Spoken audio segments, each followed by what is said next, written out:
I am Utkarsh Bharadwaj, currently a second year undergraduate at IIT Bombay.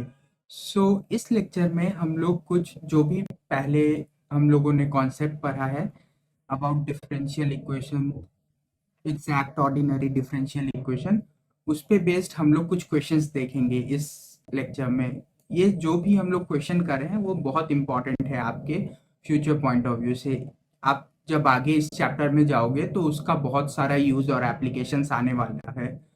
So make sure कि आप ये वाला जो कॉन्सेप्ट है उसको पूरा स्ट्रॉन्ग कर लेना, ताकि आपको फ्यूचर में भी स्मूथनेस आपका बना रहे इस टॉपिक में। So let us start with our questions. तो फर्स्ट क्वेश्चन कुछ ऐसा गिवन है, solve the given differential equation y cos x plus 2x e raise to y plus sine of x plus x square e raise to y minus one into y prime is equal to zero. तो हमें clearly दिख रहा कि ये जो question है वो कुछ m plus n y prime is equal to zero कुछ इस फॉर्म में है, where m and n are a function of x and y। तो यहाँ पे m को हम लिख रहे हैं m is equal to y cos of x plus two x into e raise to y, और n को हम लिख रहे हैं sine x plus x square e raise to y minus one. तो ये दोनों हमने लिख लिया। हमें पता है एग्जैक्ट ऑर्डिनरी डिफरेंशियल इक्वेशन का हमने प्रॉपर्टीज पढ़ रखा है पिछले लेक्चर में, तो हमें पता है कि integral of m d x is equal to integral of n d y is equal to u of x comma y. तो हम इसी को यूज करके इस क्वेश्चन को सॉल्व करेंगे। So we integrate this m with respect to x, तो क्या होगा, तो integral of y cos x हम लोग डायरेक्ट लिखते हैं, जो भी इंटीग्रेट करके आएगा, तो y sin x plus x square e raise to y का स्क्वायर हो जाएगा और नीचे टू आ जाएगा डिनोमिनेटर में, तो ऊपर कट कर देगा टू को, plus some constant as a function of y। तो f ऑफ y लिख देते हैं उस कांस्टेंट को, बिकॉज यहाँ पे y वेरिएबल हमारा कांस्टेंट है।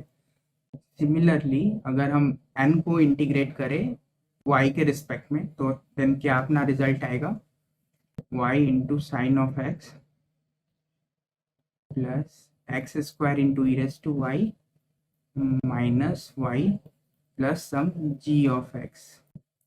बिकॉज यहाँ पे x कांस्टेंट है हमारा, तो अगर हम ये दोनों इक्वेशन को इक्वल होना चाहिए ये रिलेशन से, तो अगर हम इस दोनों इक्वेशन को कंपेयर करें देन हमको क्लियरली दिख रहा कि f ऑफ y का वैल्यू हमारा क्या आ रहा है यहाँ पे माइनस वाई, और g ऑफ x जीरो के इक्वल है, कोई ऐसा टर्म नहीं है x का।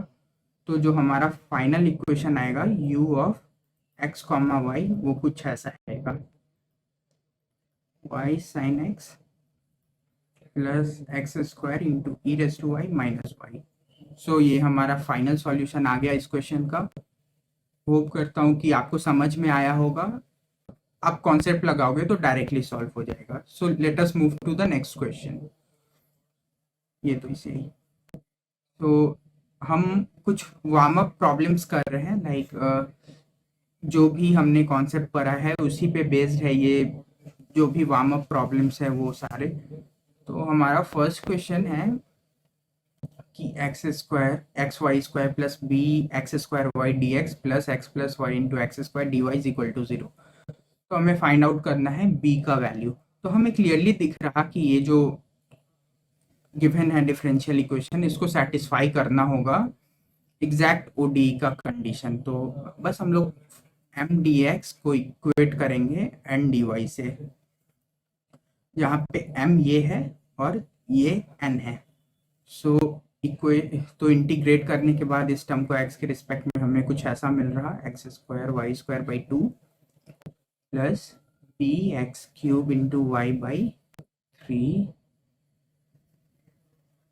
इज इक्वल टू, इसको y के रिस्पेक्ट में इंटीग्रेट करेंगे, so x cube into y plus x square into y square by two, तो कुछ ऐसा मिल रहा। तो ये x square y square by two, इस x square y square two से कैंसिल हो जाएगा और एक्स क्यूब वाई भी है। सो हमारा b by three is equal to हो जाएगा 1 के।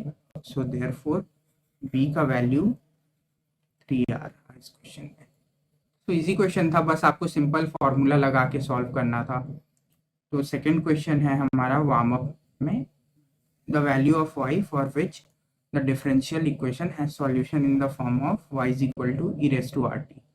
तो simple e raise to r t को हम सब्स्टिट्यूट कर रहे हैं इक्वेशन में, तो कुछ ऐसा रिजल्ट आएगा r square into e raise to r t plus r times e raise to r t minus 6 e raise to r t is equal to, तो e raise to r t को common ले लेंगे तो r square plus r minus 6 is equal to 0। तो r square plus 3r minus 2r minus 6 is equal to 0। So r common ले रहे हैं, r into r plus 3 minus 2 into r plus 3 0। Simply r 2 और minus 3 के equal आ रहा। तो हाँ, हमारा वैल्यू ऑफ r आ गया, जिसके लिए जो भी solution e raise to are, तो ये होगा -3 और 2r का वैल्यू। अगर पॉजिटिव बोलता तो सिर्फ 2 होता, तो इसको हम फर्दर लीनियर कॉम्बिनेशन के फॉर्म में लिख सकते हैं इस पूरे सॉल्यूशन को, जो कि हम आगे पढ़ेंगे। So last question, the solution of y prime is equal to e raise to 3x minus y. So y prime plus y is equal to e raise to 3x। So हमें दिख रहा clearly y को हम something a into e raise to 3x के form में consider कर लेते हैं। ये फॉर्म को हम देखेंगे तो हमें ये पता चल गया होगा कि कुछ इसी फॉर्म में y वैल्यू लेगा। सो हमें बस a का वैल्यू फाइंड आउट करेंगे तो आंसर आ जाएगा हमारा। तो इसको सब्स्टिट्यूट करते हैं आप। तो 3a into e raise to 3x plus a into e raise to 3x is equal to e raise to 3x। क्या आ रहा हमारा 4a is equal to 1। Therefore a का जो वैल्यू है a इज इक्वल टू हमारा 1/4 आ रहा। तो ये हो गए हमारे तीनों वार्म अप क्वेश्चंस। तो सारे मेनली बेसिक कॉन्सेप्ट्स पे ही बेस्ड थे और इजीली अगर आपने पढ़ा होगा टॉपिक तो आप इजीली बना सकते हो। सो इस लेक्चर में हम लोग इतने ही प्रॉब्लम्स देख रहे हैं। नेक्स्ट लेक्चर में हम लोग कुछ और इंटरेस्टिंग प्रॉब्लम्स और टॉपिक्स के साथ आएंगे। अगर आपको कोई डाउट हो किसी भी टॉपिक में तो आप कमेंट कर देना सिंपली, मैं उस पर भी वीडियो बनाने का कोशिश करूँगा। So thank you.